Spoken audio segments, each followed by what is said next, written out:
Ojo al bombazo. Demet Özdemir ha soltado la bomba y creedme, esto va a dar mucho que hablar.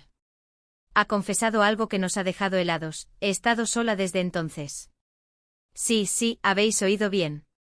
Ahora, para ser honestos, esto nos pilla un poco por sorpresa, ¿verdad? Porque veníamos de verla súper feliz, súper enamorada, de hecho. Y de repente zas. Sola desde entonces. ¿Desde cuándo ese entonces? Esa es la gran pregunta. Muchos dirán que es algo normal, que las parejas van y vienen. Y sí, en teoría, es cierto. Pero es que con Demet y su bueno, ya sabéis a quién me refiero, parecía que iba en serio.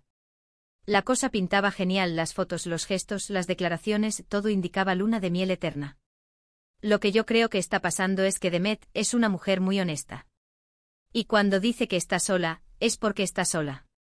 Quizás ha decidido que es el momento de enfocarse en ella, en su carrera, en su vida. Y mira, eso es admirable. Pero claro, nos deja con la intriga. ¿Cuándo ocurrió este entonces? ¿Fue hace una semana, un mes, un año? No nos ha dado detalles y ahí está la miga del asunto. ¿Está protegiendo a alguien? ¿Está tratando de evitar polémicas? O quizás simplemente está diciendo las cosas como son y punto. Yo sospecho que detrás de esa frase hay mucho más de lo que nos cuenta. Porque cuando una estrella de su calibre dice algo así, no es por decir. Hay un motivo seguro. Y nosotras como fans estamos aquí analizando cada palabra, cada gesto. Es que es inevitable.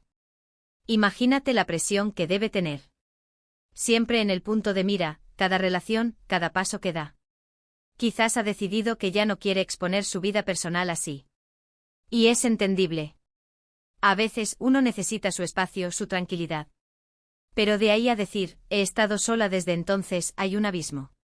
Nos deja pensando un montón. ¿Significa que lo suyo con bueno, ya sabéis, se acabó definitivamente? ¿O es una pausa? Una etapa.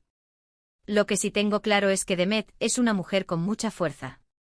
Y si ha decidido estar sola, es porque así lo quiere. Y nosotros pues a respetar su decisión. Pero una cosita sí que os digo, esta frase va a ser el centro de todos los debates. A ver, pensando en frío, ¿creéis que esto es una señal clara de ruptura o podría ser que esté intentando despistar? Porque nunca se sabe en este mundillo, ¿verdad? A veces lo que parece blanco acaba siendo negro. Pero bueno, vayamos a lo que importa. ¿Qué pensáis vosotros de esta confesión de Demet Özdemir? ¿Creéis que está soltera por decisión propia y para crecer, o hay algo más detrás de ese desde entonces?